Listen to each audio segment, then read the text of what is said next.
We are live. Hello, everybody. Welcome to Missouri Tigers Live, episode 12. Holy cow, I've been doing this for 3 months.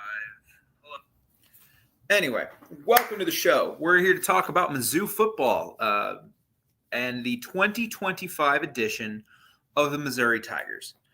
Last couple weeks, we broke down the schedule. You know, we still have a whole offseason in front of us, folks, so we're not going to go crazy on the content, trying to burn every little idea I have.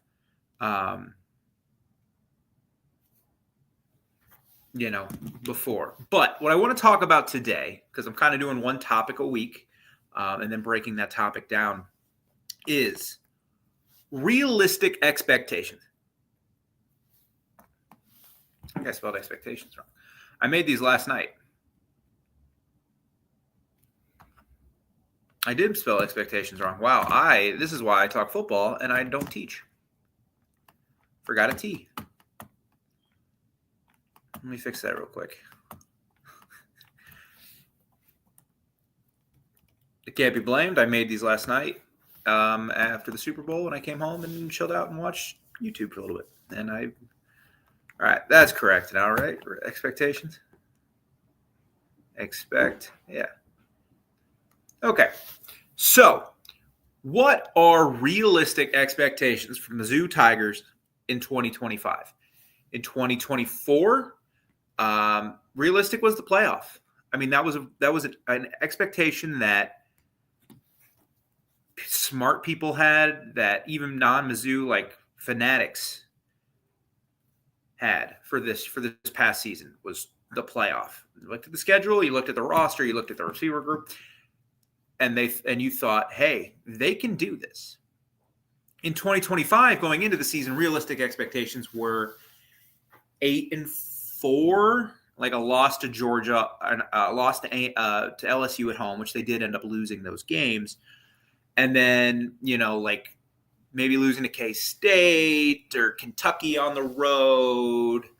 Who else did they beat? South Carolina. I never really was worried about. Maybe Florida at home. Like the expectations, realistic expectations, were 8-4. But there's something beyond best case scenario. For me, or that 8-4 was a lot of people's like best case scenarios. But for me, there is beyond best case scenario. And once in a while for Mizzou, beyond best case happens. So we're just going to break it down. We're going to go not position group. We're going to go unit by unit, kind of what you should expect from these groups. So we're going to spend about 40 minutes talking about it. And then we will move on to next week's topic. And I know what next week's topic is, but we're not going to talk about it. I got my calendar. So the offense. Now, I hate pulling this card first topic. It's hard to know what this offense is going to be next year. They obviously bring in Bo. Bo knows. But we don't know. Why are you running?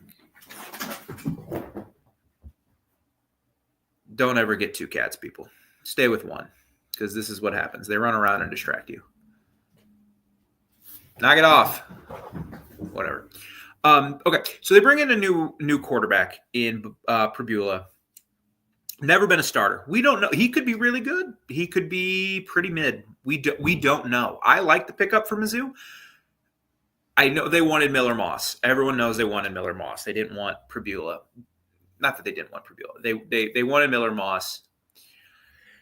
When he went to Louisville for the 1,000th time, don't blame him. If I was a quarterback, I'd want to be coached by Jeff Brom. He knows what he's doing with quarterbacks. Not to say Eli doesn't, but Jeff Brom's really good. So, but he brings a different element than they've had for every quarterback except since James Franklin, where he is a legitimate runner of the football. Now, Brady Cook had moments. He was elusive. He could do some things with his legs. 2022, I think, was his best year with his legs.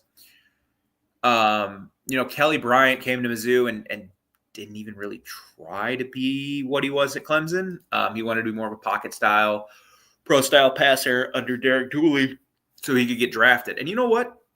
Fair play to him. That season started out pretty well for him until he got hurt. Drew Lock, obviously not. Matty Mock could do some things, but he was just too erratic. Pribula can run. He's a runner. He's a more of a running quarterback. He reminds me more of 2011 James Franklin. From that standpoint, now can he throw the ball like James Franklin did? We'll find out. Offensively, running back, I think they're pretty set. I mean, they're obviously not going to get anything in the portal. Ahmad Hardy, the transfer from Louisiana Monroe, beast, absolute beast. You got people like Theo Ash tweeting about, oh my God, it's just running back from Louisiana Monroe, freaking monster. Holy cow. He's a stud. He's a stud. You don't just run for 1,400, 1,300 yards as a freshman and not have some studness to him. And I'm sorry, I'm very tired. It was a long day at work. I hope I am saying UL Monroe, Louisiana Monroe. The Warhawks. They beat Arkansas in 2012. People forget that. I didn't. Knock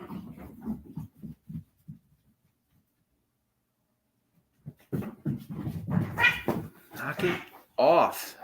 Throw something at him real quick.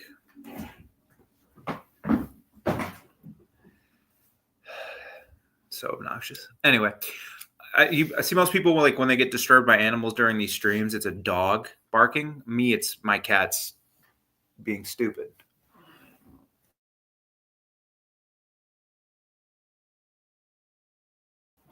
Whatever. I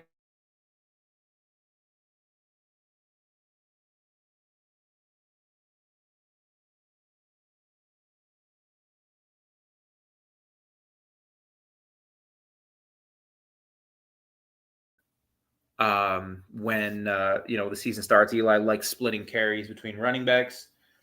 That's just what he does. Even except 2023, and Schrader finished 8th in the Heisman. We all thought it was going to be Schrader and Nate Peat. Didn't end up being that way. Out wide, can you expect a similar season that Kevin Coleman just had? I think you can. Close to 1,000 yards, bunch of touchdowns. He's a very good receiver. The offense is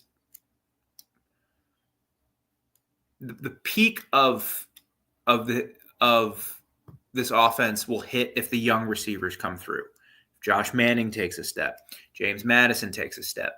The freshmen come in and they're ready to play. Terry and Donovan and these guys. If they come in ready to play, receiving room could be pretty good. And that's more where we're getting to like best case, worst case. There's a lot to be excited about. There is. There really, really is about this receiver room. Like they've recruited too well, and Jacob Peeler is too good of a wide receivers coach to really be. And Marquise Johnson comes back. Of course, didn't even mention him. Daniel Blood has moments like he's probably like a number 5 and number 6. So they've got guys there that can play, but the offense will reach its peak if they go. Now, the worry with the offensive line is the offensive line, or with the offense is the offensive line. Tolleson at center, good player, good football player. Caden Green needs to take a step after last year. He needs to take a step this year. But he's too talented. I think he will. The issue is going to become the rest of the O-line. Like if Logan Reichert, who everybody likes, can step in and ready to play, that's still both tackle spots. Johnny Williams from West Virginia might get the nod there. Keegan Tross, transfer from Wake Forest, might get the nod there. Like offensive line is a huge concern. It's huge. Can Javen Richardson, can the kid from Michigan step in and maybe play? But I don't know. Offensive line's a huge, huge, huge concern right now. So when we talk about next year, what is worst case for the offense? It never clicks. Pribula can't pass. He can make some plays with his legs, and the running, and Ahmad Hardy's good. He does his best, but the offensive line is too poor. Nothing gels with the wide receivers. And it looks a lot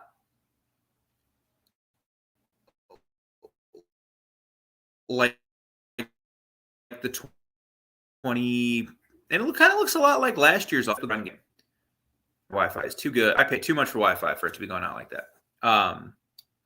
And it kind of looks like last year's offense in like some of the bigger games where it just, I'm not even talking like Alabama. I'm talking like Auburn, which I know Drew Pine was in there, but Auburn or like OU, the offense sputtered a lot. It looks like that all year. Boston College, Vandy for large chunks of that game, it really sputtered. And it just never gets into a flow that the offense just isn't good.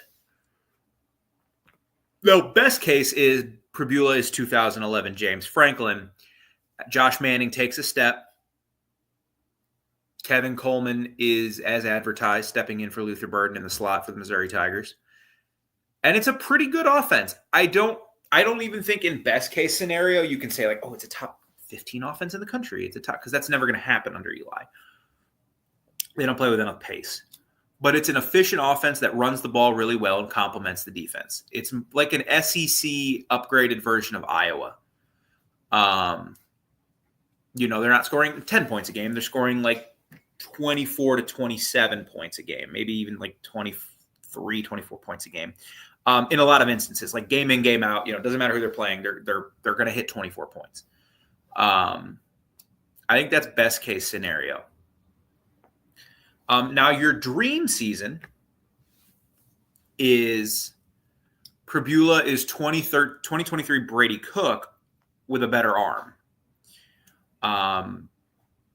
Josh Manning takes a huge step. The running game is awesome, which I still think even in like worst case scenario, the running game for Mizzou is going to be pretty good. The offensive line puts it together. It's a good unit, not a great unit. I even think in a dream scenario, this offensive line is not going to be great unless they do some work in the spring portal.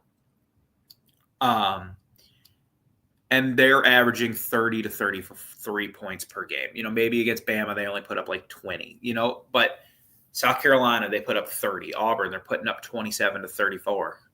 They're pretty consistently scoring points. It's fluid. It's fun. That's your dream situation. Now, what is realistic? What is the realistic expectation? The realistic expectation is an offense that consistently puts up 20-ish points in big games. I'm not talking about the blowouts. I'm not talking about Kansas, because if you can't score on Kansas, if you can't push Kansas around, we've got issues. But I'm talking in your big games, South Carolina, not Florida, like those, Oklahoma, Auburn, like the games that kind of swing your season from successful to bad, to score 20 to 24 points and win games close. That's just kind of what Eli does. One game you might get 27, one game you might get 20. I think that's realistic. Now, I think that doesn't mean it's a bad offense. I just think they're going to be really, really run dependent, and they're going to be really dependent on a defense that has dudes. Like they have defense that has dudes. We'll get into the defense here in a little bit. I think realistically, you should expect Mizzou to have a good offense. I'm intrigued to see what they do at offensive coordinator, because I'm not totally sure Kirby Moore's coming back since Kellen got the Saints job. We'll see what happens, and good for them. And you know what? With this basically new offense, like we don't know until spring what this Missouri offense is really going to look like, because it has two threats in the run game in Pribula and Hardy that, just in that notion, two of the best threats you could have. Like Hardy's one of the best running backs in the country, and Pribula is one of the best running quarterbacks in the country. But how does the offensive line complement that? How do the receivers get involved? It's going to be very interesting, and I'm intrigued. I'll keep it a buck. I really don't care about spring games. You don't show anything. I'm really intrigued to see this Missouri spring game. But I think the realistic expectations is an offense that chews a lot of clock, scores 20 to 24 points in big games. Obviously, in the lesser games, you're going to put up more. And some of the like Alabama, A&M, those kind of teams, you're going to put up less. That's just kind of the way of the world. I do think it's going to be a good offense. It just won't be explosive or fun to watch on a down-to-down basis. If they add an explosive offense, which they did not have last year, with the receivers they had, but if they can manage to get explosives, if Kevin Coleman can be, a shifty slot, if Josh Manning can kind of be your Theo Weiss replacement, maybe be better than Theo Weiss, which I don't have my high ups. That's when you hit into the dream season of an elite offense, a top 20-ish offense, and maybe closer to top 15 in efficiency. You are listening to Missouri Live. You can catch Missouri Live on your favorite audio platform. Please like and subscribe. Share the video, guys. Share with all your Mizzou fans. I mean, I know there's a lot of places to watch Mizzou football content, and trust me, I do. I like listening to a lot of these people, but there's room for all of us. There's room. I'm on Mondays. Watch the video, like, subscribe, share. Guys, subscribe to our channels. This is the voice of college football. We're not going anywhere. We have a lot of great people that work really hard, and I'm super excited to be a part of it. And I'm happy that Mark let me do my own thing with Mizzou instead of continuing to do Alabama. So, yeah, come on. Like and subscribe. Let's get to the defense. Here's the thing with the defense. It should be good. Their D-end room is insane. Zion Young, Damon Wilson, Eddie Kelly, Darius Smith, Ja'Kai Lang, Nate Johnson. Nate Johnson had like 8 sacks a couple years ago for App State. Like he's your third string. You should be able to rotate those guys in. You should be able to get a pass rush whenever you want, and it shouldn't be an issue. Defensive tackle, I'm a little worried. Chris McClellan, good football player. Sterling Webb, okay. Marquise Gracial, Jalen Marshall, guys, like it's time for you to take the step. You're redshirt juniors now. It's time for you to become good football players and be productive football players in this Missouri system. At the linebacker spot, I think they're set. You're going to have Josiah Trotter at middle linebacker. Tristan Newson's coming back, so you're probably going to see a lot of him.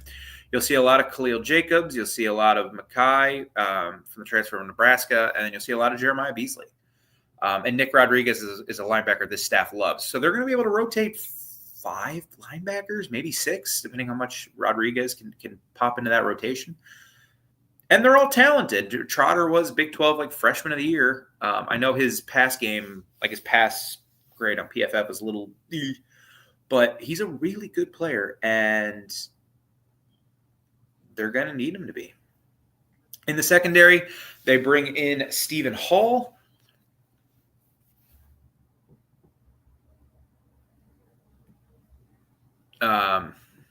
He's going to play corner with Toriano Pride and Dryden Norwood and Deloach. Those guys are going to kind of split reps, those 4.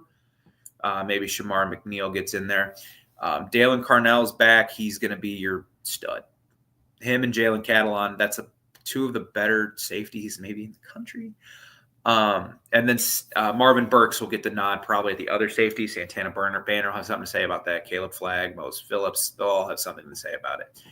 But the defense, it's talented. Worst case scenario, I think worst case scenario is they get pushed around in the run game because their defensive tackle room, not great. I think they're going to go after a D tackle and a lineman in the spring portal. They kind of get bullied up front. Their linebackers are a little small, not ready for the SEC. Damon Wilson proves to be a pretty good edge rusher, but they just cannot contain the run, and they're consistently getting beat in close-ish games because they can't stop the run. They're consistently giving up. Now, this is worst-case scenario. I don't think worst-case scenario is they just get crushed, and every game looks like the Texas A&M game last year where the offenses are moving up and down the field. I think it looks more like the first half of the South Carolina game where South Carolina was running the football effectively. They're making plays in the pass game. Stephen Hall is going to have to be big. Like Toriano Parade's going to have to take a step. I trust Dryden Norwood. I think Dryden Norwood's a pretty good football player. But they're going to need a second guy to step up at corner. So I think worst case scenario, it's ugly. They can't get stops. They get killed in the run game. Every once in a while, Darius Smith or Damon Wilson will make a huge play behind the line of scrimmage. It'll kind of look like the 2021 defense or 2020 with Nick Bolton. Let me take that back. Where like they would make plays, but also they would just sometimes like you're giving up 50 points to Arkansas with KJ Jefferson. At the time, we didn't know KJ Jefferson was going to be good. And it's disgusting to watch. Disgusting football to watch. But what is best case scenario? I think even in best case scenario, I have to say they find another D tackle in the portal to take a starting spot. And best case scenario is it clicks. The defensive ends eat. They freaking eat.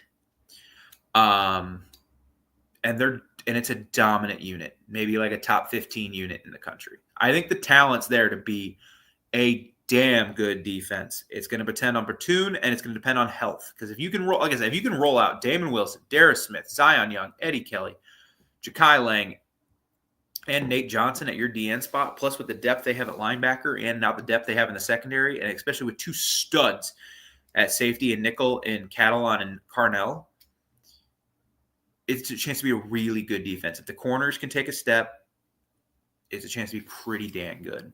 But what's the dream? It is a damn good defense. It's damn good. They get a D tackle.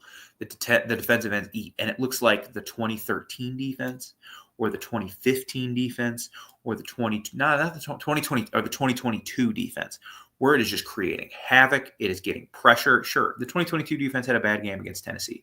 It happens. But that defense was good. It was really, really good. Its numbers were held back by that game against Tennessee. And Kansas State. But again, the Kansas State game, I really don't hold against them. I don't hold the Tennessee game against them that much either. But it is just a great defense that makes plays up and down the field, in the backfield. It stuffs you for losses. It doesn't let you gain any traction in the run game. And it is a legitimate top 10 defense in college football. You need studs to be a great defense. You need guys that can tackle, a corner, and some great edge rushers. I think they have a corner. I think Norwood's really good. They got some guys that can tackle, and Trotter and Newsom and Burks. I don't know about Burks, but Jalen Catalon. And they've got, theoretically, some awesome D guys. If they can hold up at D tackle and their linebackers don't get overwhelmed, I think it could be a really damn good defense. I think that's your best case scenario. Or not best case, dream scenario. It is like a defense that gives up like 13, 14 points per game. You know, obviously, again, there's going to be some games, but like even in the big games, it's like, oh, wow, they showed out. This is a good defense, and a nationally recognized good defense.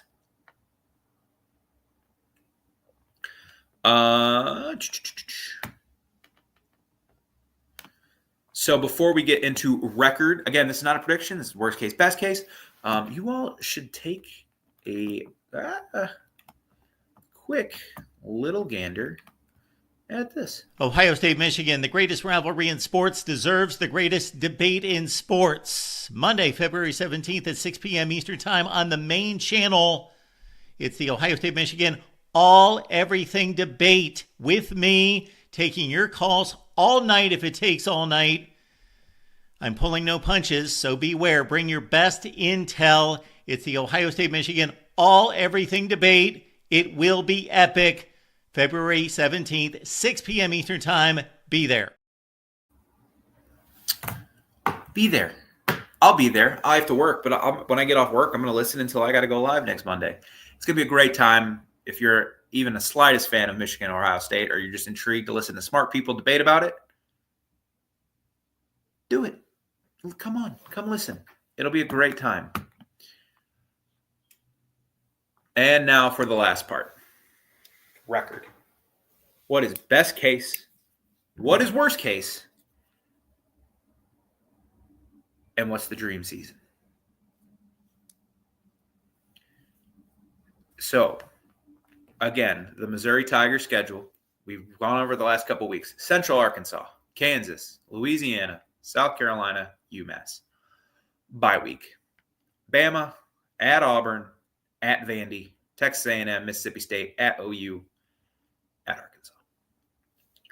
So, I think your worst case scenario, they beat Central Arkansas, they beat Louisiana, they beat UMass, they beat Mississippi State, and they win one other game. I think worst case scenario is 5-7. 5-7. They win 2 of their 9 games against Power 5 teams. I think that's a pretty. I don't think them saying like 6-6. No, there is a chance you miss a bowl game. You lose to Vandy.